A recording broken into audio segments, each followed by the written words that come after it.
Bismillahirrahmanirrahim. Assalamualaikum warahmatullahi wabarakatuh. Innal hamdalillah nahmaduhu wa nasta'inuhu wa nastaghfiruh wa na'udzu billahi min shururi anfusina wa min sayyiati a'malina. May yahdihillahu fala mudilla lahu wa may yudlil fala hadiya lahu. Ashhadu an la ilaha illallah wahdahu la syarika lahu wa ashhadu anna Muhammadan abduhu wa rasuluh. يا أيها الذين آمنوا اتقوا الله حق تقاته ولا تموتن إلا وأنتم مسلمون يا أيها الناس اتقوا ربكم الذي خلقكم من نفس واحدة وخلق منها زوجها وبث منهما رجالا كثيرا ونساء واتقوا الله الذي تساءلون به والأرحام إن الله كان عليكم رقيبا يا أيها الذين آمنوا اتقوا الله وقولوا قولا سديدا يصلح لكم أعمالكم ويغفر لكم ذنوبكم ومن يطع الله ورسوله فقد فاز فوزا عظيما أما بعد فإن أصدق الحديث كتاب الله وخير الهدي هدي محمد صلى الله عليه وعلى آله وسلم وشر الأمور محدثاتها فإن كل محدثة بدعة وكل بدعة ضلالة وكل ضلالة في النار. Ahibati fillah, ikhwani wa akhwati fillah rahimani wa rahimakumullah. Pada kesempatan yang mulia ini kita akan melanjutkan pembahasan tentang kisah Ashab al-Ukhdud. Dan pada kesempatan ini kita memasuki faedah yang ke-7, ya. Faedah yang ke-7 masih belum selesai, tentang masyru'iyat at-tadawi. Disyariatkannya berobat. Ya, disyariatkannya berobat. Berobat, ikhwani fillah, itu ada dua jenis. Berobat ada dua jenis. Yang pertama, at-tadawi bil adwiyati at-tabi'iyyati wadh-dhahabi ila at-tabibi atau wadh-dhahabu ila at-tabibi wa akhdhi al-ilaji wa ghairi dhalika min al-asbab al-mashru'ah. Berobat dengan obat-obatan tabi'i, pergi ke dokter untuk berobat,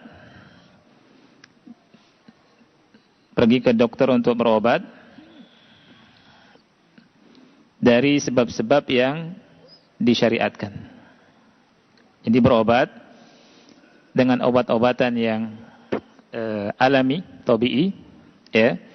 Kita pergi ke dokter, pergi ke tabib untuk berobat, atau yang semisal dari sebab-sebab yang disyariatkan.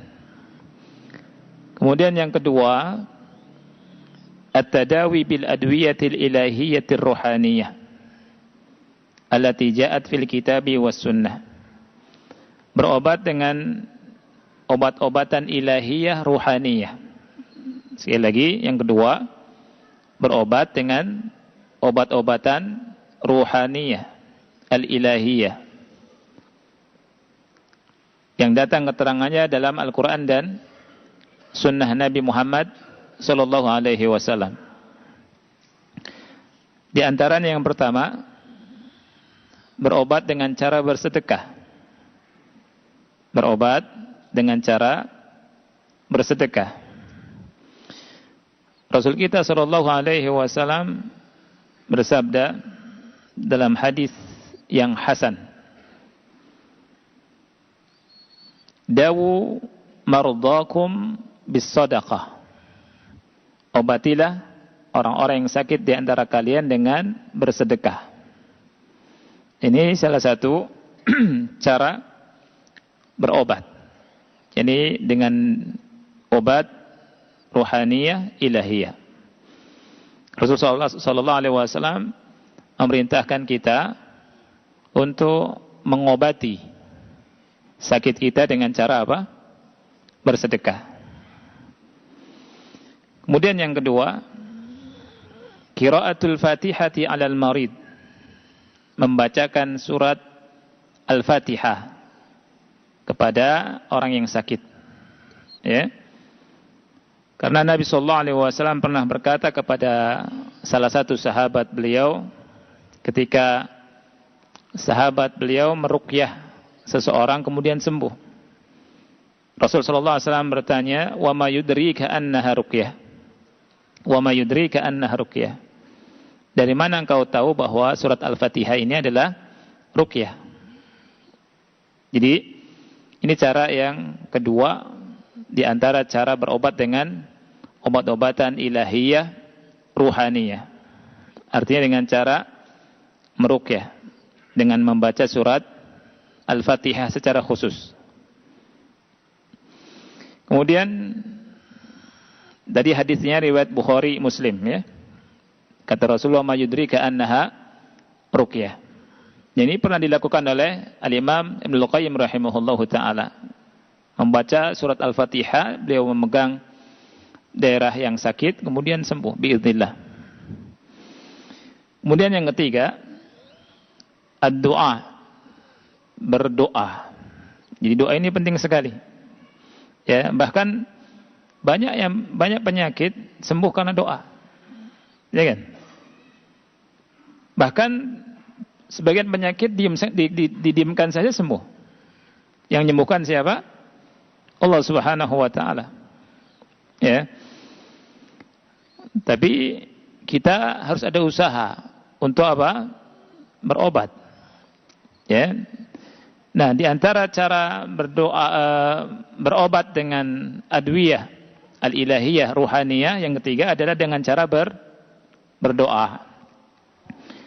Di dalam hadis yang hasan dikeluarkan oleh Tirmidzi dan yang lainnya, Rasulullah SAW bersabda, "Ad-du'a'u yanfa'u mimma nazala wa mimma lam yanzil.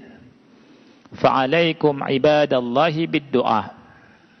Doa itu bermanfaat untuk sesuatu yang sudah terjadi atau belum terjadi. Fa'alaikum ibadallahi bid-du'a. Maka wajib atas kalian wahai hamba-hamba Allah untuk melakukan doa. Minta pada Allah Subhanahu wa ta'ala. Karena Allah Maha mampu untuk melakukan segala sesuatu. Bagi Allah sangat mudah memberikan kesembuhan kepada penyakit yang dia rasa atau orang yang punya sakit itu rasa susah sekali sembuhnya. Harapannya kecil. Tapi kita punya Allah Subhanahu wa ta'ala. Jangan lupa. Yang Allah Subhanahu wa ta'ala mampu untuk melakukan segala sesuatu. Doa.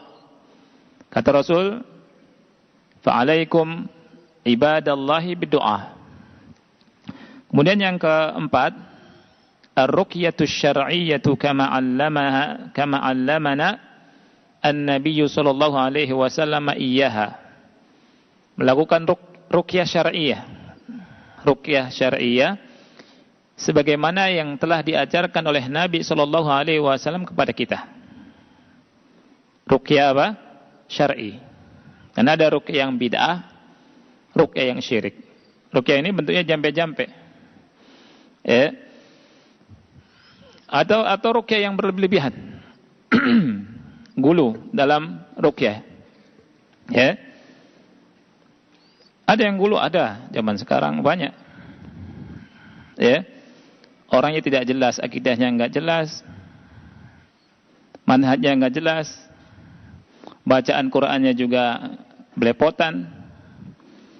Cuma pintar ngomong, keberanian ruqyah. Akhirnya salah-salah. Dan gulu berlebihan. Semua diruqyah. Ya. Kepala diruqyah, tangan diruqyah, kaki diruqyah, mobil diruqyah, motor diruqyah, rumah diruqyah. Setiap datang ke rumah istri diruqyah. Ya. Setiap ada masalah sedikit pusing, ada jin di kepala nih. Kemudian tangan kedut-kedut, jinnya di tangan. Perut kedut-kedut, jinnya di perut. Kaki kedut-kedut, jinnya di kaki. Motor mogok, ini jinnya sudah ke motor ini. Di ruqyah nih harus motor ini. Padahal bensin habis, nggak jalan. Ini berlebihan, ya. Dan juga ketika ruqyah, ikhwani fillah, jangan banyak bertanya kepada jin. Sekarang jinnya ditanya macam-macam. Siapa namanya, lahir di mana, kemudian berapa yang ada di tubuh ini. Kemudian percaya sama jin itu. Kan bodoh. Kata jinnya ada 1000 yang di tubuh, nanti datang di 1000 nanti. Ya. Jin itu pembohong. Kita kalau ngobrol sama orang yang bohong, kita tahu dia pembohong. Percaya tidak? Tidak percaya. Ya kan? Kemudian kita percaya sama jin, ya, atau anak buahnya iblis yang suka bohong. Ini kan, maaf, bahlul ini. Dia tidak percaya, oh di tubuh ini ada 500 jin di tubuhnya si fulan nih. La haula wala quwata illa billah. Ini musibah. Ya tidak? Khawatir orang yang percaya sama begituan masuk ke hadis Rasulullah SAW, man ata arrafan aw kahinan fasaddaqahu bima yaqul faqad kafara bima unzila ala Muhammadin sallallahu alaihi wasallam. Ya, barang siapa yang mendatangi arraf, kahin, peramal, dukun, orang-orang pintar disebutnya, ya, kemudian membenarkan apa yang diucapkannya, maka dia telah mengkafiri terhadap ajaran yang diturunkan kepada Nabi Muhammad sallallahu alaihi wasallam. Jadi ruqyah syar'iyyah itu boleh, ada ruqyah, ya, tapi tidak boleh apa? Tadi berlebihan, sehingga ruqyahnya bukan malah obat, jadi malah membuat orang stres. Berapa banyak daurah ruqyah syar'iyyah, setelah keluar dari daurah itu bikin orang banyak pada gila, stres. Bukannya malah sembuh, tapi apa? Stres. Apalagi ibu-ibu, akhwat yang hatinya lemah, punya masalah di rumah, punya masalah sama suami, sama anak-anaknya, sama keluarganya, masuk ke situ tambah stres, akhi. Kata ulama, banyak penyakit nafsiyah, penyakit kejiwaan dari kalangan muslimat, kemudian masuk ke daurah-daurah seperti itu, tambah stres. Ya. Makanya hati-hati, jangan dikutupkan. Ada ruqyah jamaiyah di masjid, ribut akhirnya, orang pada keanehan. Ini bisa jadi permainan syaitan dan seterusnya. Kita lihat ruqyah syar'iyyah, contohnya bagaimana para sahabat, contohnya bagaimana Rasul sallallahu alaihi wasallam dan para sahabat Rasul kita yang mulia alaihi salatu wassalam. Ya. Tadi yang keempat. Kemudian yang kelima, al-asal. Al-asal artinya apa? Madu, ya. Yang Allah Subhanahu wa taala berfirman di surat An-Nahl ayat 69, fihi shifa'ul linnas. Fihi shifa'ul linnas. Di dalam madu itu ada obat untuk manusia. Pada madu itu ada obat untuk manusia. Allah yang ngasih tahu pada kita bahwa madu ini ada obat. Oleh karena itu, ikhwati fillah, kita hendaknya siapkan madu-madu di rumah-rumah kita. Kemudian yang keenam adalah al-habbatus sauda. Al-habbatu as-sauda. Rasulullah SAW bersabda, fil habbatis sauda shifaa'un min kulli da. Di dalam habbat sauda ada obat dari segala penyakit. Kemudian yang ketujuh adalah ma'u zam-zam. Jadi di antara obat adalah air zam-zam, dengan syarat niatkan untuk kesembuhan. diniatkan ketika kita minum air Zam-Zam, niat agar Allah memberikan kesembuhan. Karena Rasulullah SAW bersabda dalam hadis yang sahih riwayat Ibnu Majah dan yang lainnya, ma'u Zam-Zam lima syuriba lahu. Air Zam-Zam itu tergantung niat, untuk apa dia niat dalam meminumnya. Jadi ketika kita minum air Zam-Zam, sambil kita niatkan kalau ada sakit, kita minta kesembuhannya dari Allah Subhanahu wa taala. Jadi setelah kita tahu obat-obat dan cara berobat yang benar, maka tidak ada alasan lagi untuk pergi ke dukun, orang pintar, ya, atau yang sejenisnya yang enggak jelas. Yang mana Rasulullah SAW berkata, man ata arrafan aw kahinan fasaddaqahu bima yaqul faqad kafara bima unzila ala Muhammadin sallallahu alaihi wasallam. Faedah yang ke-8. Faedah yang ke-8. Jadi dari kisah Ashabul Ukhdud ada pelajaran yang penting yang ke-8. Apakah itu? Anna man taba min dzambihi taballahu alaihi. Bahwa orang yang bertobat dari dosanya, maka Allah ampuni dia. Allah terima taubatnya. Diambil dari mana ikhwati fillah? Diambil dari surat Al-Buruj, ya, ayat yang ke-10. Allah berfirman, innal ladzina fatanul mu'minina wal mu'minati thumma lam yatubu falahum 'adzabu jahannam walahum 'adzabul hariq. Innal ladzina fatanu, sesungguhnya orang-orang yang memberikan cobaan, memberikan siksaan, ya, kepada orang-orang mukmin yang laki-laki dan mukminat, thumma lam yatubu, kemudian mereka tidak bertaubat, falahum azabu jahannam walahum azabul harik, maka bagi mereka azab neraka jahannam dan bagi mereka azab neraka yang membakar. Syahidnya mana ikhwan? Thumma lam yatubu, kemudian mereka tidak bertobat. Tapi kalau mereka bertobat, Allah terima taubatnya. Subhanallah, maha karomnya Allah, jud Allah, maha mulia dan dermawan, penerima taubat. Walaupun melakukan dosa yang sangat besar, menyiksa orang-orang yang beriman sampai mati, kalau bertobat diterima taubatnya. Al-Hasan al-Basri rahimahullah pernah berkata, unzuru ila hadzal karami wal jud.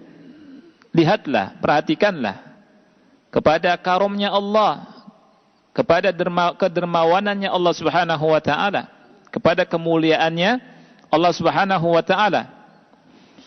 Qatalu awliya'ah wa huwa yad'uhum ila at-taubati wal maghfirah. Mereka telah membunuh wali-walinya, tetapi Allah tetap mengajak mereka untuk mendapatkan ampunan, untuk mendapatkan taubat dan ampunan dari Allah Subhanahu wa taala.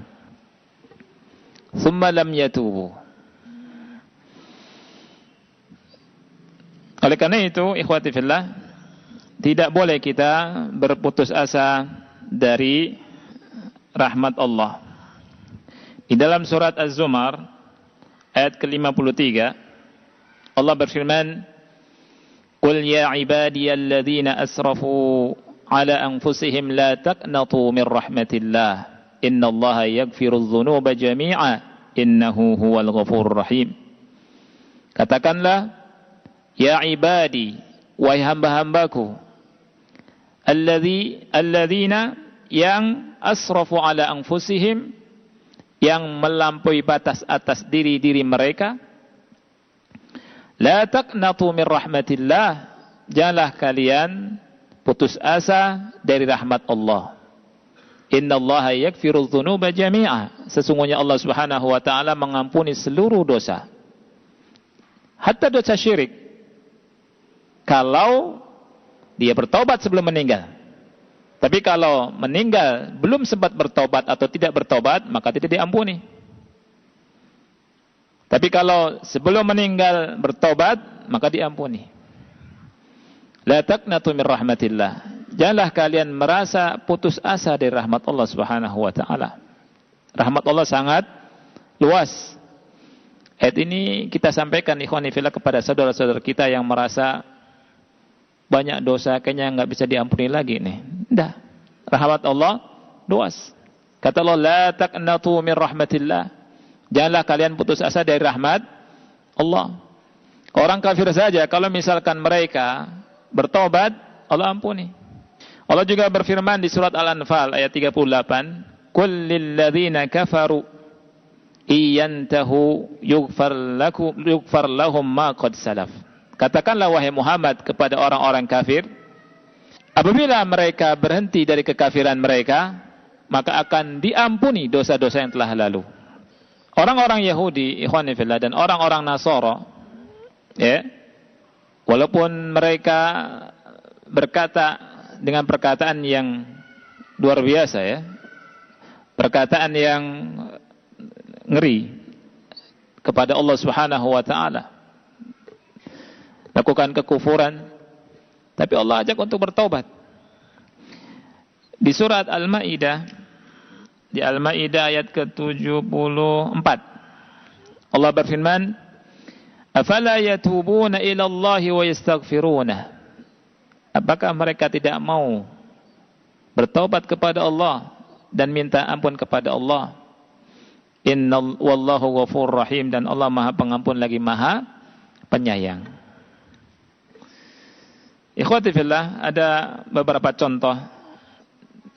Ada seorang wanita di masa Rasul sallallahu alaihi wasallam mendatangi Rasul sallallahu alaihi wasallam keadaan telah hamil, mengandung karena perbuatan zina. Melakukan perbuatan apa? Zina. Kemudian dia berkata, "Ya Nabi Allah, asabtu haddan fa'aqimhu alayya." Wahai Rasulullah, aku telah melakukan dosa berzina, ya, yang menyebabkan aku harus dihad, maka tegakkanlah untukku. Kemudian Rasulullah SAW singkatnya memerintahkan beliau, ya, kemudian diperintahkan untuk dirajam dan meninggal. Setelah dirajam meninggal, kemudian Rasulullah SAW ikut menyolatinya. Rasul ikut menyolatinya. Kemudian Umar bertanya ke Rasulullah SAW, "Tusalli 'alaiha ya Nabi Allah wa qad zanat?" Engkau menyolatinya wahai Nabi Allah, padahal wanita ini telah berbuat zina. Kemudian Rasul bersabda, "Laqad tabat taubatan law qusimat baina sab'ina min ahli al-Madinah lawasi'athum." Sesungguhnya wanita ini telah melakukan taubat dengan taubat yang apabila dibagi-bagi kepada 70 ahli al-Madinah, niscaya mencukupinya. Wal wajadta taubatan afdala min an jadat bi nafsiha lillahi ta'ala. Apakah engkau mendapatkan sebuah taubat yang lebih utama daripada wanita ini yang telah mengorbankan dirinya untuk Allah Subhanahu wa taala? Merelakan dirinya dirajam. Karena apa? Untuk bertobat. Ya. Jadi ketika bertobat diampuni oleh Allah Subhanahu wa taala. Bahkan Rasulullah SAW menyolatinya. Kisah yang lain, Ma'iz bin Malik pernah datang kepada Rasulullah SAW. Dia berkata, "Ya Rasulullah, tahirni." Wahai Rasulullah, sucikanlah aku. Kemudian Rasulullah SAW bersabda, "Fima utahhiruk?" "Fima utahhiruk," kata Rasulullah. "Untuk apa mensucikan dirimu? Karena apa?" Ma'iz menjawab, "Minaz zina," dari berbuat zina. Rasulullah SAW bertanya, "Azanait?" Apakah kamu telah berbuat zina? Ma'iz menjawab, "Na'am." Iya. Kemudian singkatnya dirajam Ma'iz ini. Kemudian Rasul sallallahu alaihi wasallam berkata, "Istaghfiru li Ma'iz bin Malik." Mintakanlah ampun untuk Ma'iz bin Malik. Faqalu, kemudian mereka mengucapkan, "Ghafarallahu li Ma'iz bin Malik." Semoga Allah mengampuni Ma'iz bin Malik. Faqala Rasulullah sallallahu alaihi wasallam, maka Rasulullah sallallahu alaihi wasallam bersabda, "Laqad taba taubatan law kusimat baina ummatin lawasi'athum." Sesungguhnya Ma'iz bin Malik telah bertobat dengan sebuah taubat yang apabila dibagi-bagi untuk umat ini, niscaya mencukupi mereka. Jadi taubatnya sangat besar sekali. Dan Allah Subhanahu wa taala menerima taubatnya. Oleh karena itu, Allah Subhanahu wa taala tadi dalam surat Az-Zumar, ikhwan fillah, berfirman, "Qul ya ibadiyalladzina asrafu ala anfusihim." Katakanlah wahai Muhammad kepada hamba-hambaku, ya ibadiyalladzina asrafu ala anfusihim. Wahai hamba-hambaku yang melampaui batas atas diri mereka. La taqnatu min rahmatillah. Janganlah kalian putus asa dari rahmat Allah. Innallaha yaghfirudz dzunuba jami'a. Sesungguhnya Allah mengampuni semua dosa. Innahu huwal ghafurur rahim. Sesungguhnya Allah Maha Pengampun lagi Maha Penyayang. Ada beberapa syarat taubat. Yang pertama, syarat taubat yang pertama adalah al-iqla'u 'anil dzamb. Jadi meninggalkan dosa tersebut. Jadi kalau bertobat itu harus tahu syarat-syaratnya. Yang pertama, tinggalkan dosa itu. Yang kedua, an-nadamu 'ala fi'lihi. Ada penyesalan. Jadi menyesal telah melakukan dosa tersebut. Kemudian yang ketiga, al-azm 'ala alla ya'uda ilaihi maratan ukhra. Harus punya azam untuk tidak kembali melakukan dosa tersebut. Kalau misalkan bertobat tapi ada niatan untuk kembali, ini belum bertobat. Kemudian yang keempat, an takuna at-taubah qabla al-maut wa qabla tulu'is syamsi min maghribiha. Taubatnya hendaknya dilakukan sebelum kematiannya dan sebelum matahari terbit dari barat. Syarat yang kelima, ikhwati fillah, apabila dosanya berhubungan dengan makhluk, maka hendaknya apa? At-tahallul min sahibiz dzam, minta dihalalkan. Minta dihalalkan dari saudara kita. Kalau seseorang mencuri harta orang, ya, dan orang itu tahu, bertobat dari hal itu dengan minta apa? Dihalalkan. Faedah yang ke-9, ikhwan fillah. Faedah yang ke-9, anna ad-du'a yanfa'u mimma nazal wa mimma lam yanzil. Bahwa doa itu bermanfaat untuk sesuatu yang sudah terjadi atau belum terjadi. Doa itu bermanfaat. Oleh karena itu, jangan sampai kita meninggalkan doa. Allah suka kalau kita selalu berdoa kepada Allah. Dan ini diambil dari kisah Ashabul Ukhdud.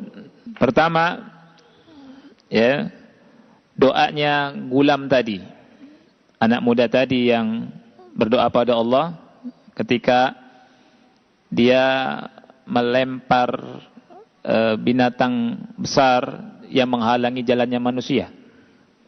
Dia berdoa, ya Allah, apabila perkara si rahib ini lebih engkau cintai daripada perkaranya tukang sihir, maka bunuhlah binatang ini. Dilempar, mati binatang itu. Jadi dia berdoa pada Allah. Tidak asal apa, lempar saja. Minta doa sama Allah. Ya. Kemudian yang kedua, doa kepada kawannya raja. Doa ketika berkata kepada kawannya raja, bukan kepada tangannya, berdoanya kepada Allah ya, ketika berdakwah ya, kepada kawannya raja. Kata dia, inni la ashfi ahadan innama yashfi Allah Ta'ala. Fa in amanta billahi da'autullaha syafaka sesungguhnya aku tidak bisa menyembuhkan siapapun. Yang bisa menyembuhkan hanya Allah semata.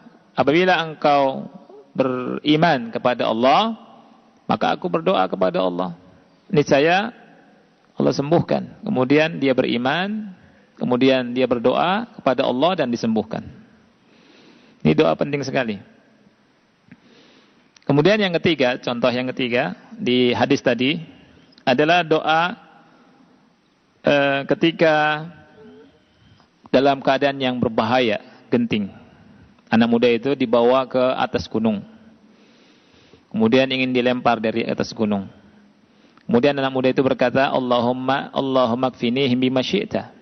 Ya Allah, cukupilah aku dari mereka semua ini dengan sesuatu yang kau kehendaki.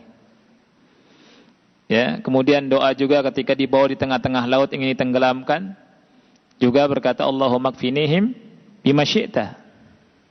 Ya, dan diselamatkan oleh Allah Subhanahu wa taala. Jadi doa sangat penting sekali. Doa yanfa' mimma nazal wa mimma lam yanzil. Doa ini sangat bermanfaat bagi yang sudah terjadi atau yang belum terjadi. Ya. Doa kalau kita ada sakit ingin sembuh, doa sama Allah Subhanahu wa taala agar Allah berikan kesembuhan. Banyak di Al-Qur'an para nabi berdoa dan Allah kabulkan. Orang soleh berdoa Allah kabulkan.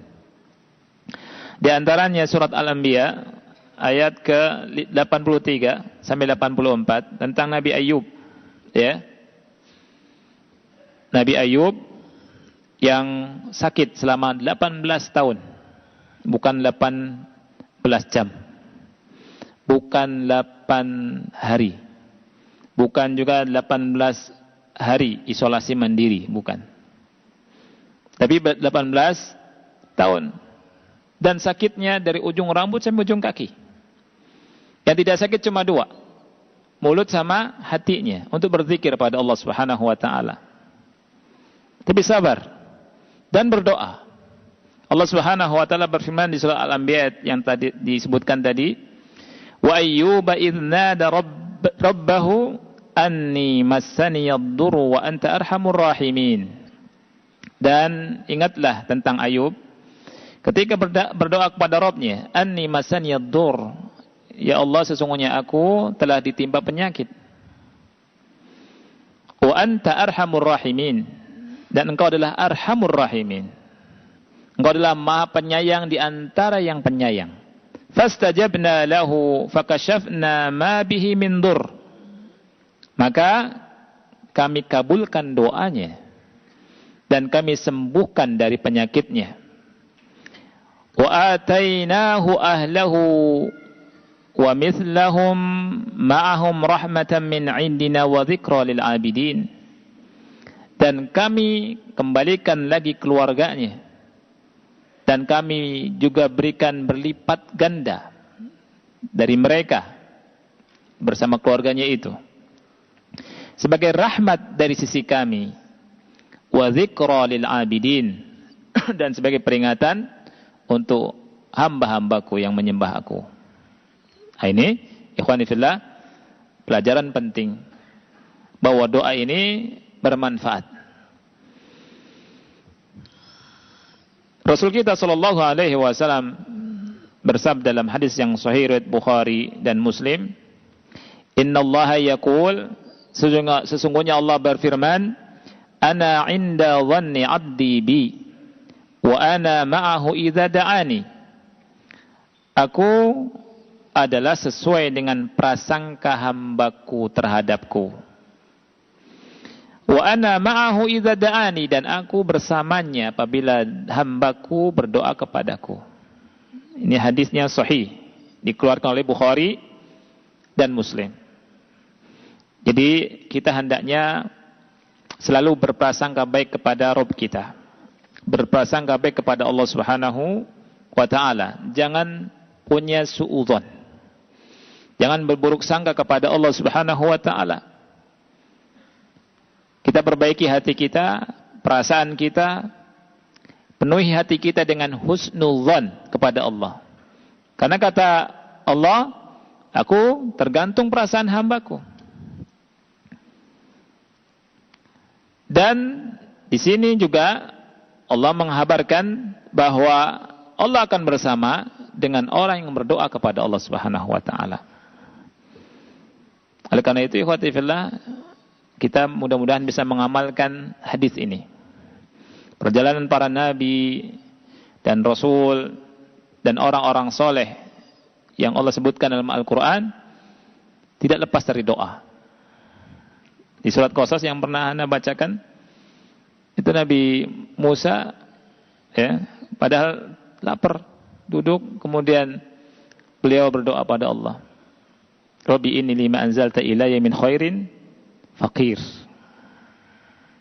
Ya, para nabi berdoa, orang-orang soleh berdoa. Nah, kita berdoa sambil lagi duduk, lagi di mobil, lagi nunggu mobil, lagi di kursi, berdoa di malam hari, ya, di sepertiga malam, ya, berdoa ketika di masjid, berdoa ketika lagi safar, selalu terkait dengan Allah Subhanahu wa ta'ala. Karena Allah berkata, wa ana ma'ahu idza da'ani, aku bersamanya ketika hambaku berdoa kepadaku. Makanya orang yang beriman gak butuh selain Allah, gak butuh jimat, ya, gak butuh backing, gak butuh apa? Backing, tahu backing, ya? Gak butuh selain Allah, hanya menyerahkan dirinya kepada Allah semata. Karena orang yang beriman tahu tidak ada yang bisa memberikan manfaat dan mudarat kecuali Allah. Tidak ada yang bisa memberi rezeki kecuali Allah. Tidak ada yang bisa memberikan sehat atau penyakit kecuali Allah. Tidak ada yang bisa mengangkat derajat seseorang atau merendahkan derajat seseorang kecuali Allah. Jadi berdoa sama Allah semata. Jangan khawatir, kita punya Allah. Orang yang gak beriman, ikhwan fillah, ingin jadi direktur dari kedukun, ya, ingin naik jabatannya, cari-cari dukun. Mana nih dukun yang handal, didatangi. Ini syirik, ya. Jadi kalau kita butuh sesuatu, maka kembali kepada Allah Subhanahu wa ta'ala. Di dalam hadis yang hasan dikeluarkan oleh Tirmidzi, Rasulullah SAW bersabda, "Laisa syai'un akrama 'ala Allahi min ad-du'a." Tidak ada sesuatu yang lebih mulia di atas Allah daripada doa. Enggak ada yang lebih mulia bagi Allah Subhanahu wa ta'ala daripada apa? Doa. Jadi doa itu sangat mulia. Kemudian hadis yang sahih dikeluarkan oleh Tirmidzi, Rasulullah SAW bersabda, "Innallaha hayyun karim." Sesungguhnya Allah itu maha malu dan karim. Kali ini dermawan. Yastahyi idza rafa'a ar-rajulu ilaihi yadayhi ay yaruddahuma sifran khaibatain. Allah malu apabila seorang hambanya berdoa kepada Allah dengan menengadahkan kedua tangannya, kemudian Allah kembalikan tanpa dikabulkan. Sifr khaibatain. Jadi di antara madhannah al-ijabah adalah kita mengangkat kedua tangan kita. Tapi mengangkat kedua tangan ini ada kaedahnya. Banyak pertanyaan, kapan kita angkat kedua tangan ini? Ya kan? Ada sunahnya. Ulama menyebutkan seperti Ibnu Utsaimin dan Syekh bin Baz, ya, menyimpulkan bahwa mengangkat tangan itu di tempat-tempat yang dicontohkan oleh Rasulullah SAW kita angkat tangan, maka kita angkat tangan. Di kondisi-kondisi tempat-tempat yang Rasul mencontohkan angkat tangan, maka kita angkat tangan. Yang kedua, di kondisi-kondisi atau tempat-tempat yang Rasulullah SAW tidak mencontohkan, maka kita tidak angkat tangan. Berdoa boleh, tapi nggak ngangkat tangan. Seperti contoh misalkan lagi khutbah Jumat. khutbah Jumat itu tidak ngangkat tangan khatib. Ya. Ada khatib yang ngangkat tangan begini, tidak sesuai sunnah Rasulullah SAW. Tapi harusnya gimana? Begini.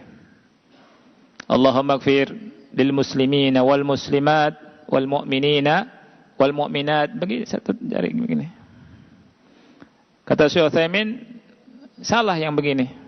Waktu khutbah Jumat, Allahumma ighfir lil muslimina wal muslimat wal mu'minin. Tidak tepat, harus begini. Atau sunnahnya apa? Sunnahnya begini. Tapi soal ini sunnah, banyak orang nggak paham.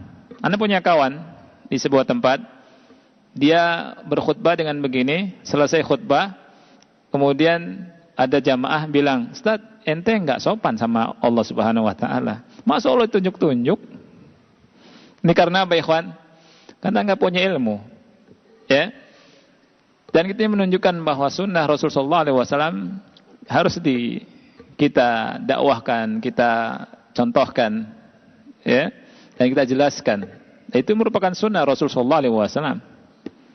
Dan beragama bukan pakai perasaan, ya. Nah, kemudian selain dua tempat tadi, maka boleh bagi seseorang memilihnya. Tapi kalau ingin dikabulkan sama Allah, perbanyak angkat tangan. Ada 24 jam tuh waktu yang terbuka untuk kita angkat tangan. Lagi safar, kita duduk angkat tangan. Di mobil, kita angkat tangan. Safar ke luar negeri, umroh, ya, daripada ngobrol, lampu dimatikan di pesawat, berdoa, kesempatan berdoa sama Allah. Angkat tangannya. Safar dikabulkan tidak? Dikabulkan. Apalagi angkat tangan. Antum lagi safar dari Jakarta ke Surabaya, naik mobil, bus, angkat tangan. Bus malam misalkan, ya, angkat tangan. Kata Rasulullah SAW, yastahi idza rafa'a ar-rajulu ilaihi yadayhi an yaruddahuma sifran khaibatain. Tangan supaya dekat sama Allah, supaya Allah kabulkan permintaan kita. Rasulullah SAW bersabda dalam hadis yang hasan sahih, "Ma min muslimin yad'u bi da'watin laysa fiha itsmun wala qati'atu rahimin." Tidaklah seorang muslim berdoa dengan sebuah doa yang di dalamnya tidak ada dosa atau memutus tali silaturahim, illa a'tahu Allahu biha ihda thalath, melainkan Allah akan berikan salah satu dari tiga perkara. Yang pertama, imma an yu'ajjala lahu da'watuh, bisa jadi disegerakan doanya, dikabulkan sama Allah. Jadi berdoa dikabulkan langsung permintaannya. Ya Allah, minta supaya sehat, dikasih sehat sama Allah. Ya Allah, minta motor, kasih motor sama Allah. Wa imma ayyadakhiraha lahu fil akhirah, atau Allah Subhanahu wa taala simpan kelak di akhirat, untuk di akhirat. Wa imma an yasrifa anhu minas su'i mithlaha, dan bisa jadi dengan doa tersebut Allah palingkan dari keburukan yang semisalnya. Jadi doa ini semuanya baik. Oleh karena itu merugi kalau kita tidak berdoa. Kita berdoa sama Allah dengan doa, dan pasti akan mendapatkan salah satu dari tiga hal ini. Bisa langsung dikabulkan, alhamdulillah. Ya, disimpan di akhirat, alhamdulillah. Dipalingkan dari apa? Dari keburukan, dari musibah, bencana, ya, alhamdulillah. Jadi baik doa ini. Oleh karena itu, kata para sahabat, idzan nuksir, kalau begitu kita perbanyak. Kata Rasul, Allahu aktsar. Kemudian Rasulullah SAW bersabda, innahu man lam yas'alillaha ta'ala yaghdab alaih. Sesungguhnya orang yang tidak meminta kepada Allah, Allah marah kepadanya. Subhanallah. Jadi justru kalau kita nggak minta, tidak berdoa pada Allah, justru Allah murka. Karena apa ya kawan? Allah murka pada kita. Karena sombong. Kita sombong pada Allah. Padahal kita ini nggak ada apa-apanya. Minum saja, kita minum, itu sebenarnya kita berdoa sama Allah, minta kekuatan. Bismillah, Bismillah. Kita ucapan Bismillah ketika minum makan. Baknya kata ulama bak apa? Bak apa namanya? Siapa yang tahu? Siapa yang mau jawab? Yang bisa jawab boleh pulang. Ada tahu? Fadal.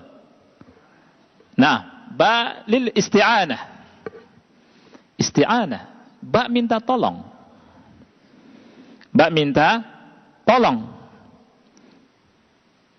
Ba minta tolong ini ikhwani fillah, artinya apa? Kita meyakini, mengakui bahwa kita ini tidak memiliki daya dan kekuatan kecuali dari Allah Subhanahu wa taala. Hatta minta meminum.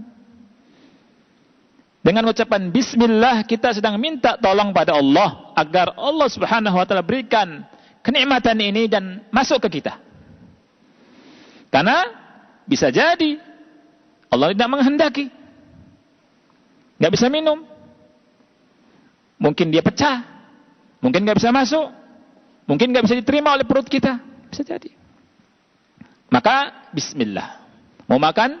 Bismillah. Mau minum? Bismillah. Banyak balil isti'anah. Jangan dengarkan sebagian yang mengatakan banyak bukan isti'anah. Ada tuh yang lagi viral namanya siapa tuh? Dan saya nggak mau menyebutkan di majelis ini ya. Ada seseorang yang mengatakan banyak bukan isti'anah, tapi lil musahabah. Karena kalau lil isti'anah itu berarti menyamakan Allah dengan makhluknya. Ini katanya seperti ini. Padahal ulama, antum lihat di kitab-kitab ulama, kitab i'rab juga mengatakan baknya balil isti'anah. Alasannya dia mengatakan banyak bukan lil isti'anah karena gini, lil isti'anah itu minta tolong. Contohnya qata'tu bisikin, misalkan aku memotong benda dengan pisau. Sikin benda. Jadi minta tolong dengan apa? Benda. Katabtu bil qalam, aku nulis dengan pena. Pena banyak di sini bak isti'anah misalkan. Ini tidak benar. Ya, dan ternyata memang orang ini adalah bapaknya liberal. Nah, Anda dengarkan beberapa bulan yang lalu sebelum ramai itu. Oh ini bahlul hadza. Baik.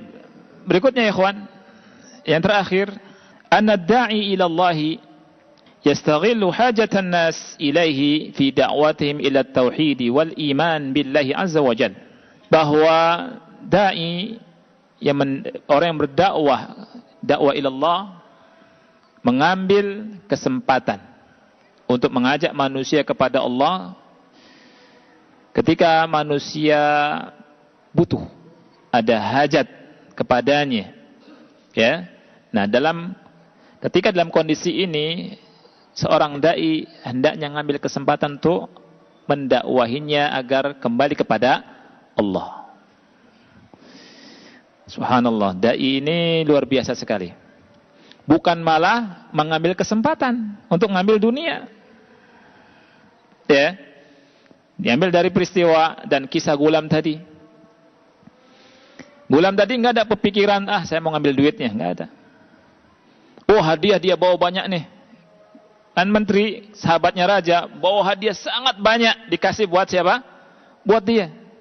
Enggak ada itu. Enggak ada berpikiran, wah ini nih kesempatan orang kaya nih, nanti bisa bangun pesantren. Enggak ada itu. Enggak ada buka donasi untuk macam-macam. Sekarang ikhwan fillah, jangan latah-latah. Ya, kita bermudah-mudah untuk membuka donasi. Ya. Jadi dakwah tauhid. Ketika manusia datang butuh kayaknya dekat sama Allah, bisa menyembuhkan, gitu ya. Dengan izin Allah, dia didakwahi agar kembali kepada Allah Subhanahu wa taala. Dan anak muda tadi ketika dikenal, raja pun tahu ini bisa menyembuhkan. Raja masih tahu bahwa raja nyangka dia tukang sihir yang sudah top, ya. Anak muda tadi nggak ada pikiran, ya, saya nih dekat sama raja nih, bisa diangkat jadi menteri nih, nggak ada. Justru anak muda tadi mendakwahkan dakwah tauhid kepada raja tadi, dan tidak menjadikan menteri tadi atau sahabatnya raja tadi sebagai wasilah untuk mendekati raja. Abadan, tidak ada. Betul-betul luar biasa, dakwahnya sangat ikhlas. Ya, dakwahnya sangat ikhlas dan betul-betul mendakwakan tauhid.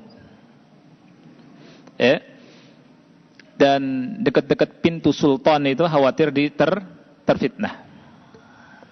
Pintu sultan khawatir terfitnah. Jadi ikhwati fillah rahimani wa rahimakumullah, ini yang dilakukan oleh para nabi seperti Nabi Yusuf, ya, ketika ada dua orang penjara yang minta ditakbirkan mimpi, Nabi Yusuf berkata, "Ya sahibai sijn, arbabun mutafarriquna khairun amillah al-wahidul qahar." Wahai dua orang yang dipenjara, apakah Tuhan-Tuhan yang macam-macam itu lebih baik, ya, atau Allah yang Maha Esa, yang Maha Kuasa? Lihat dakwah tauhid. Kemudian kata Nabi Yusuf, "Ma ta'buduna min dunih illa asma'an sammaitumuha antum wa aba'ukum ma anzalallahu biha min sultan." Apa yang kalian sembah selain Allah itu merupakan nama-nama saja yang kalian namai dan nenek moyang kalian namai, yang Allah Subhanahu wa taala sama sekali tidak menurunkan keterangan tentangnya. Inil hukmu illa lillah amara alla ta'budu illa iyyah. Hukum itu milik Allah. Allah memerintahkan kalian tidak boleh beribadah kecuali kepada Allah. Ini dakwah Nabi Yusuf, ya. Dzalikad dinul qayyim walakin aktsaran nasi la ya'lamun. Itulah agama Allah yang lurus, akan tetapi kebanyakan manusia tidak tahu. Inilah dakwah tauhid, ikhwan fillah. Jadi dakwah tauhid itu tidak ada pikiran macam-macam dunia, dah ingin bahwa kita mentauhidkan Allah, masyarakat kita mentauhidkan Allah, bersama-sama mengharap surganya Allah dengan tauhid. Ya, dan macam-macam. Enggak ada dakwahnya memberontak, enggak ada. Ngajak orang untuk apa? Memberontak, untuk menggulingkan sebuah kekuasaan, enggak ada. Dakwah tauhid, ya, anak muda tadi mendakwakan dengan dakwah tauhid agar orang bertauhid kepada Allah yang awalnya menyembah selain Allah, dan berhasil masuk dakwahnya. Ya, di akhir kehidupan anak muda tadi, semua masyarakat yang lihat masuk Islam, beriman pada Allah, sampai disiksa tetap mereka bertauhid kepada Allah Subhanahu wa taala. Ini dakwah. Tidak ada keinginan kecuali agar manusia bertauhid. Ini hendaknya yang harus kita tiru dan harus kita contoh. Ini pelajaran dari Quran dan sunnah Nabi yang mulia alaihi salatu wassalam. Ini saja barangkali, ikhwani fillah, mudah-mudahan manfaat. Wassallallahu ala nabiyyina Muhammad wa ala alihi wa sahbihi wa barak wassalam. Wassalamualaikum warahmatullahi wabarakatuh.